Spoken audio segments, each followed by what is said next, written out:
Get it from having intercourse. And once you get it, you will catch sepsis from it and breached, including genitalia. Go on to say that this is being spread through SE, you know what? Eating bacteria. And from what I'm hearing on the news, it's symptom. No way to stop it, and there's no treatment for it. And after your genitals die, you get sepsis and you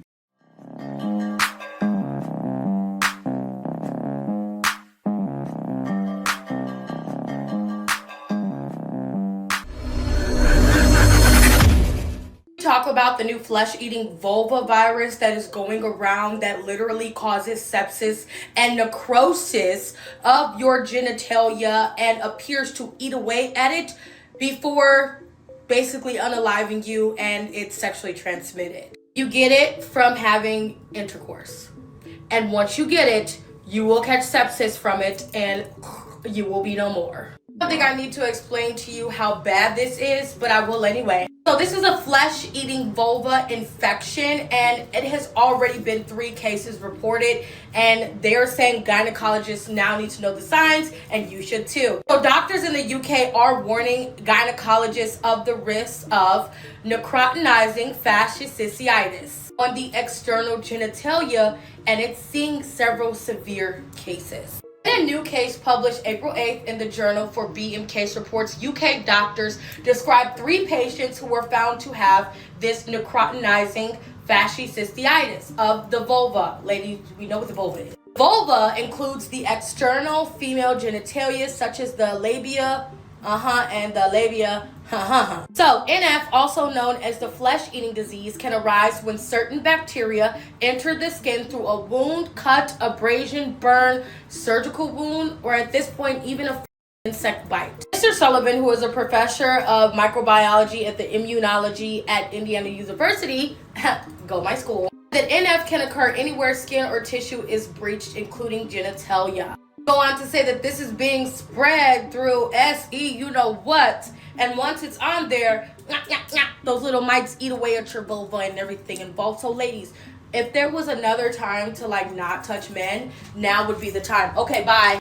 This changes the game. That means when something is on the vulva, that means you can't even protect it, right?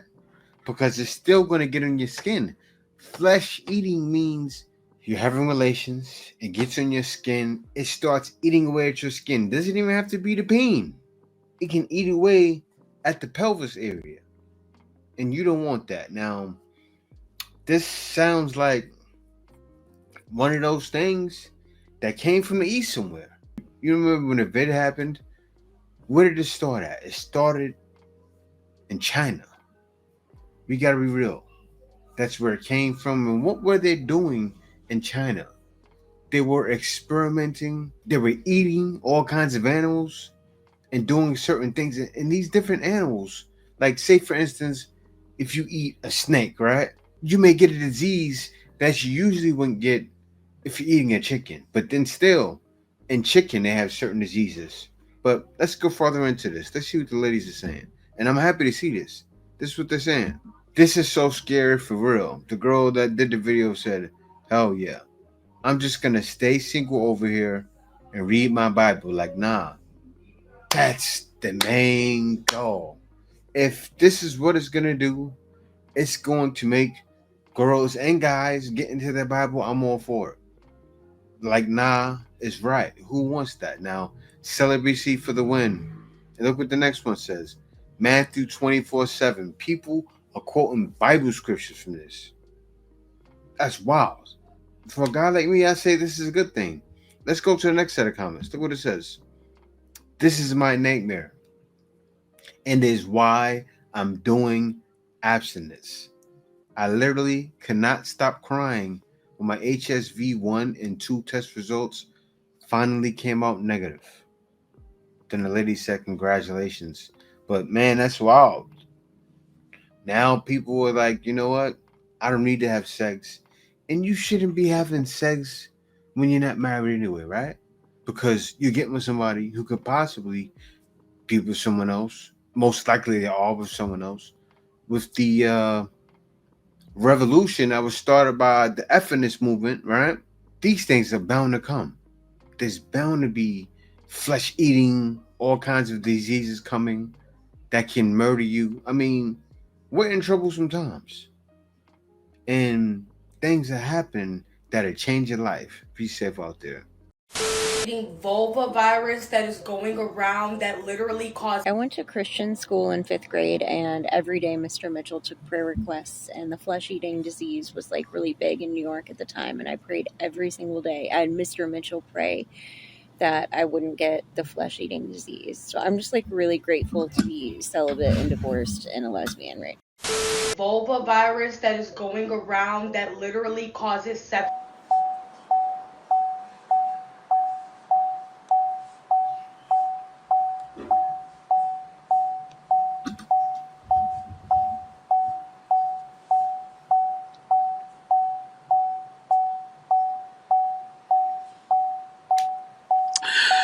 So if you stayed that long, I decided that I wanted to do what I don't normally do, because what's the word? I infer good news. Like, I know when something sounds off, and I know necrotizing fasciitis is a thing. So the fact that it's going around and it's sexually transmitted means there should be even a bigger, trend for being abstinent. Because y'all, it's getting scary out here. So I don't know if you've heard, but I verified this with my mother, who's a epidemiologist and a neurotoxicologist. There's a new STD out now that it's so new they don't even have a name for it. But it is transmitted through sex, and what happens is your genitals literally develop necrotizing fasciitis. Like the woman, the vulva and the labia, it dies. Necrosis, like it falls off. And men too, like your dick, your penis, it eats the flesh away. And they have no way to stop it, and there's no treatment for it. And after your genitals die, you get sepsis and you die. There's only been like, I think 3 or 4 documented cases so far of this week. I need to double check. I think she said it was, I'll tell you, I remember where it was, but if you saw my video I made yesterday, like on the dating profile, where I was just like asking all these men, first sentence of our conversation, like, hey, and 100% of them said yes. Of course. These men are whores. They are easy. So if you're gonna have sex, if you're gonna, do that, you need to be careful. You need to wrap it up. But I say just not do it, because it's not worth it. What she just said? She said, these men are easy. You asked them if they wanted to have relations with you. Of course they said yes. But you guys already know. She is a bomb. Not the bomb. She's a bomb. Somebody I probably would never lay with, but there's guys out there that are struggling. They're starving like Marvin, and they will get in her with a smile on their face. This is why things like this are being passed around. But there's more. There's a lot about this. Let's uncover it now. Is spreading faster than ever in Ontario as dozens of people have died. Invasive group A streptococcal disease is spreading fast in Ontario. No, wait. So this was reported 2 days ago. So I wanted to let you know. The other videos before this was 2 days ago. This video was from last year. I think about a year and a half ago, right? So they said it was in Ontario a year and a half ago. Let's go. Ontario, last year between October 1st and December 1st, there were 540 confirmed cases with 48 deaths across the province. And the infection can result in severe life-threatening conditions, one including a flesh-eating disease. But you can prevent it by washing your hands and keeping all of your cuts and wounds clean and watching for possible signs of infection like redness and swelling. And for more information, make sure to download the Blog TO app. The link is in our bio. So flesh-eating disease in Ontario. Now watch this. Look where it came from. So people, I'm not a person. STSS, Japan. My content is not really about bringing sad or whatever, but it is informative. Last night I watched it wasn't Jamaican news. Last night I watched, I think it was MSNBC. Only to find out a new bacteria they over Japan a farm up. 77 people killed already. Who go? Serious.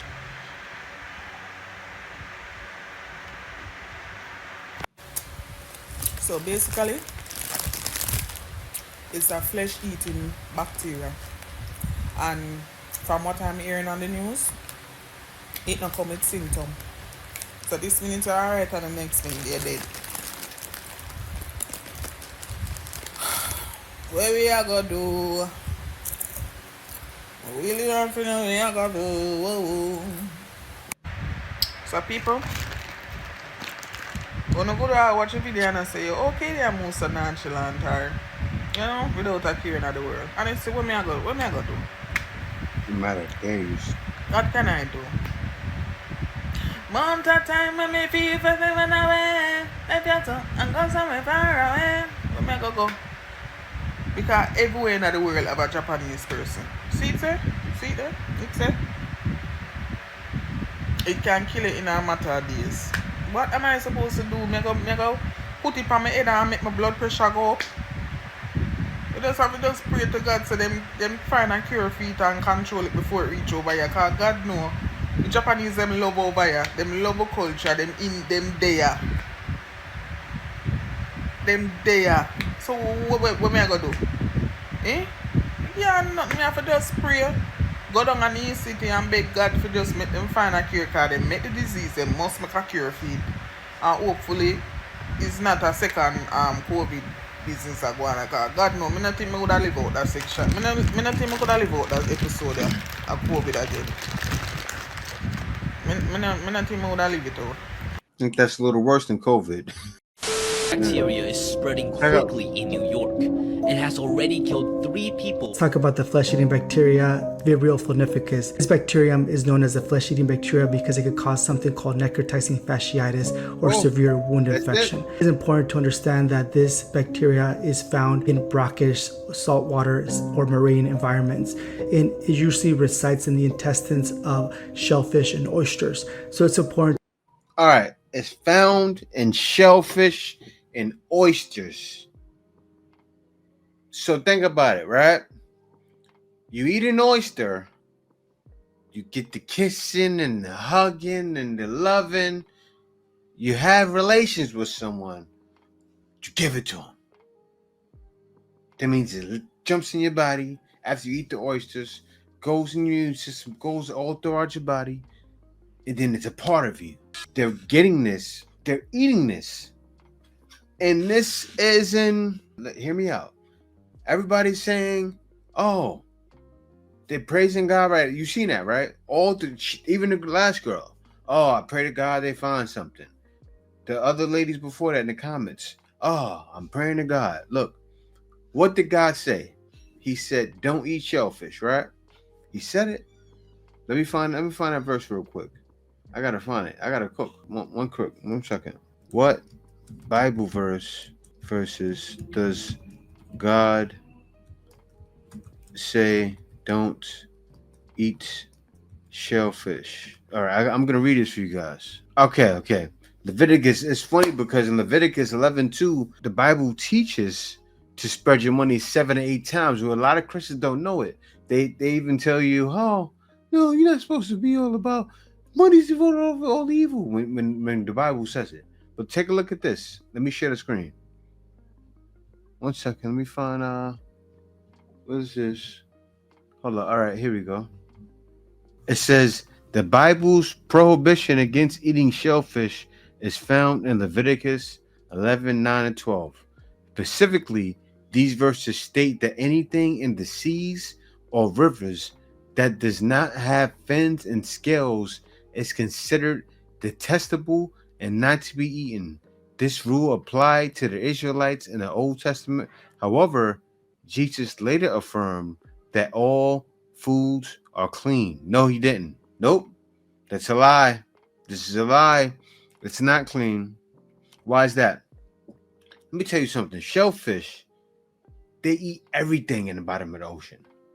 Do you want to put something in your body? And same thing with shrimp. That's the roach of the sea. Do you want to put something in your body that filters the ocean? Like if you put a shellfish in a tank that's dirty, you'll come back 3 days later, that tank will be clean. Why is that? Because the shellfish ate all of that. All of the garbage that was in the tank, it ate it. Now, I remember I used to eat shellfish, right? When you eat shellfish, you eat a clam. Sometimes you taste the dirt. It feels like you're eating dirt. That ever happened to you? That's because you're eating all the garbage of the ocean that shellfish ate. All right, let me get back into the video. Sorry, y'all. I had to show that really quick. Oftentimes, if you do get this infection, you most likely will get nausea, vomiting, diarrhea, gastroenteritis, and it could go away. Oftentimes, it could cause a very serious infection or sepsis. Typically, if you also have a wound in any part of your body and you're exposing your skin to that bacterium, it could cause something called necrotizing fasciitis, and that could cause you to go into shock and potentially die. So it's important to understand that if you have risk factors such as diabetes, liver failure, cirrhosis, malignancy, or a weakened immune system, try to stay away from this because those are the patients who are at greater risk. This infection is very rare. Typically, you most likely will just get a gastroenteritis. So my recommendation is to just be aware that you could be putting yourself at risk, just to be very careful when you're consuming any shellfish and oysters. It's very simple to stay away from this. Do what God said. Don't eat shellfish. That's what he said, right? Also, he said, don't have relations before marriage. I know y'all like, man, Jay's going biblical. This is what I believe in. So this is kind of my field. But let me get into the next video. Dying from a rare flesh-eating bacteria in the US. The bacteria known as Vibrio vulnificus has claimed 3 lives in New York and another 5 in Florida. Now the bacteria is commonly found in raw shellfish and in seawater. And of the 8 who have died, 2 have been confirmed to have been infected from going into the ocean. Now experts are warning people not to eat raw shellfish and to go into the ocean with an open wound. And that is all we know on the story for now, but as always, as soon as I know more, I will update you here. You said don't eat raw shellfish. Don't eat shellfish at all. Don't eat shrimps at all. Because this is what it does to you. 5 things women say when they have slept with a lot of men. Number 1, the past is the past. What matters is who I am now. The truth is, the past is not the past. At times, the past defines the future. The past at times affects the present. That's the truth. There are some ladies, they have lived a very reckless life, spoilt their bodies. They were used by plenty men. Yes, plenty abortions. They have removed plenty children, tampered with their womb. At times, this might affect them in the future. To have a child is a problem. At times, they might have children, but they will start treating infection, stubborn infection. Though some are still lucky. So when a woman is saying this, the past is the past, what matters is who I am now. Maybe she's now a pastor, a deaconess. After all the archaeology, most of these ladies, they use these phrases or words to cover their past, so that you will not try to dig further or try to ask her further questions about her past. The past is the past. What matters is who I am now. Oh my God, that lady had a dirty past. She had a rough past. She has slept with lots of men. She doesn't even want to go there at all. I know women will never like this video, but the truth must be told. If your woman uses that word or phrase, know that you are sharing her with the hundreds of men who have slept with her in the past. They have slept with her. They have knackered the zanzan, zozo her body and all of that. You are eating remnants. Beat me. Now number 2, body count doesn't define a person. If a woman uses this also, body count doesn't define a person. She has been used by plenty men. Madam, body count at times can matter. But see, I'm not saying this for you to break up with her. Okay, maybe she has changed, but she don't rock rock plenty men in the past. Just know that you are dealing with a public commodity. That's You can tell because the problem is she still can't pay a bond. You're not meant to be dealt. That's why all of these diseases are happening and all of these things, because everyone's went against the creator. You can't peer bond with a woman like that because it's not meant to happen. the goal. I'm not saying break up with her, but know that you are dealing with a market seller. If they use this phrase, body count does not define a person. It implies that the numbers of partners you have had in the past doesn't define your character. No, it does. And I know a lot of guys that fall victim to that, right? They drink that soup and go, oh, you're insecure if you won't let her wear this, or you're a insecure man if you don't let this happen, or if you don't let her go there with her friends. No, you're not insecure. What? Like, what? Picture me listening to that. Me at my age, the age I'm at now, I know that's what you must avoid. Seriously. Like, and I say it not to brag, but it's true. When the manosphere started, when men first started having these conversations about modern woman, I was from the land of the modern woman, like in New York City. Like I showed the video the other day. 80-year-old woman were talking about book deals in the city. They're making millions of dollars. Don't get me wrong. I'm not going to shun them at all. They got their college degrees, everything. That's the home of the college degrees. They have all kinds of accolades, have all kinds of clothes, and they were happy. And I'm like, how? How are you happy and lonely? 80 years old and didn't care. Sad, man, but no. And they were the same ones that got all the money, got a whole bunch of bodies, and they kind of started at 80 years old. What did they start? Think about it. The land of the modern woman they were from, they started that sexual revolution.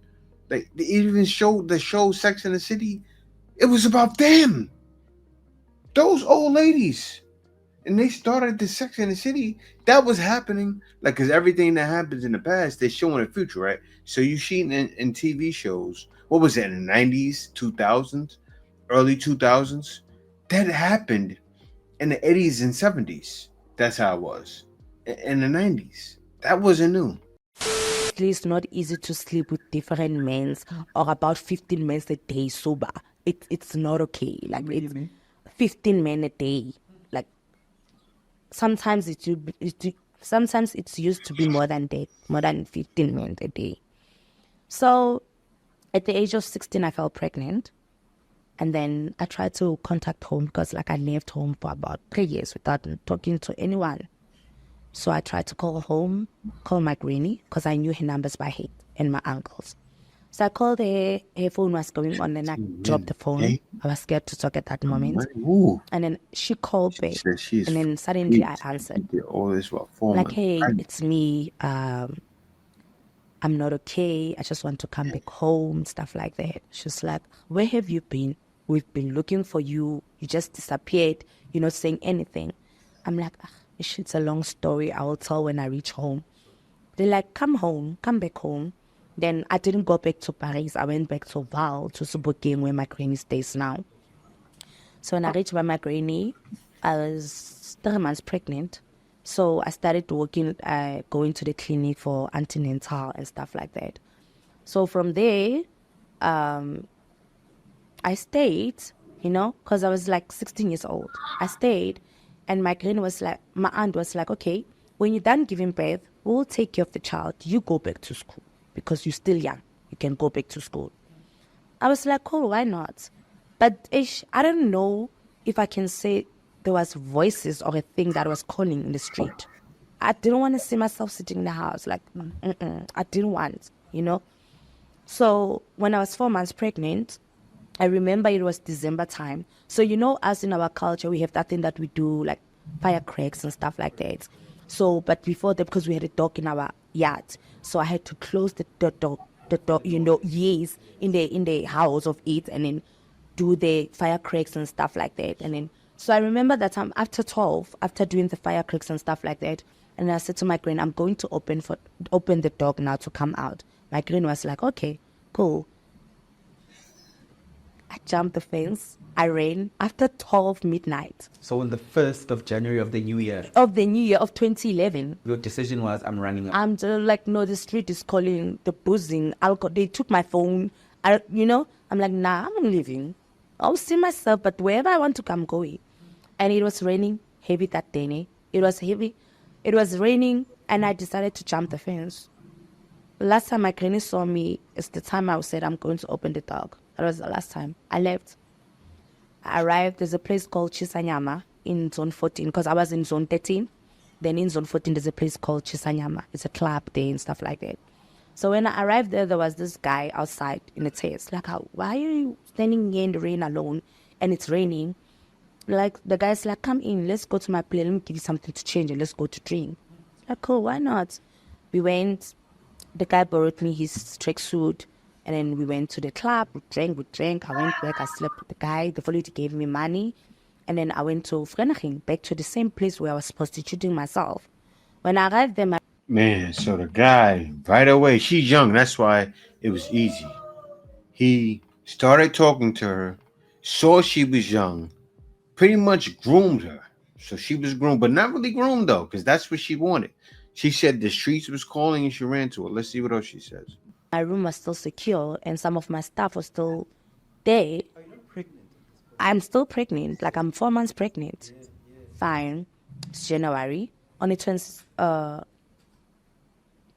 Feb, on the 26th, I started having like pains in my tummy, but didn't understand what was going on. At that moment, people can't see that I'm pregnant because I was wearing things that are, So, yes. And I was drinking a lot, So on the 26th of Feb, 2011, I started feeling pains in my tummy, but didn't understand what was going on at that moment. I continued sleeping around, drinking, all that things. And then after that, on the 28th, I had a client that booked me for a whole night. So we're in the hotel. In the morning the pains were so severe that I couldn't walk. Like, I didn't know what was going on, but I was in so much pain. The guy left, gave me the money. He left in the morning. I went to the bath. I soaked myself in that water, but this pain didn't want to be easy. I tried to walk. I think I was walking just like second, and I stopped. And when I reached in the street, there was this guy passing. It's like, so what's going on? I'm like, I don't know what's going on. It's like, okay, can we call ambulance? I'm like, please. They tried to call the ambulance, and we've waited, and have waited, and have waited. The ambulance didn't arrive at the moment. So next to that hotel where we was, there was Mediclinic just next day. So the guy took me to the Mediclinic. And then when I arrived there, they demanded such huge money. I'm like, nah, I don't have. But I have money on my back. I'm like, but I don't have such money.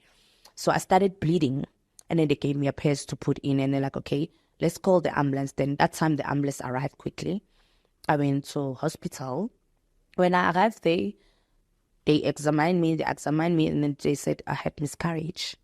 So they started injecting something in my trip, and then like, okay. And I waited for about 3 hours before this thing comes out, and it was so much pains there. So while I was there waiting, and after the baby came out and stuff like that, it was a baby boy. So they asked me if I want to take a body or if someone is coming to fetch me and stuff like that.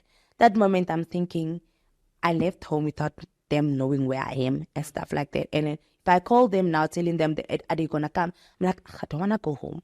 Let me just do this myself. Let me handle it myself. At that time, they asked me how old I am. I said I'm 18. By that time, I'm 16. So I signed a consent form that says they can burn the baby. They slept there for 3 days. Yes. So there's, yeah, they can burn them there. You sign the consent form, or if you want to bury the baby, you take the baby, and then, yeah. So after that, I stayed there for 3 days. They cleaned me and stuff like that, and I went back to the hotel. Continued doing, the same doctor was helping me. 2 weeks later, I met him in the same central hotel where we were prostituting. He recognized me. I didn't even recognize him. It's like, and then he started being my client. They became my regular. So, yeah. And then after that, yeah, I stayed, continued to do the same thing. And then I fell pregnant again with my second child. After how long? I think just maybe a year. What a shame. What a shame. Because obviously she's going raw with the client. She got, man. But she's 16 years old. What a shame. What a shame. But man, this is what happens. And you can't get with women like that. Men have to understand why. Because once she's for the streets, she's always for the streets. And she will never be able to change because she's scarred. I don't care how you put it, which way you want to try to rearrange it. Ladies do it all the time and try to, like as the other lady said, the video before this, don't fall for it. Because her right there, she will forever be for the streets. And most men know this because they realize there's definitely more to life than getting with women like that. Thank y'all for watching. See you next video.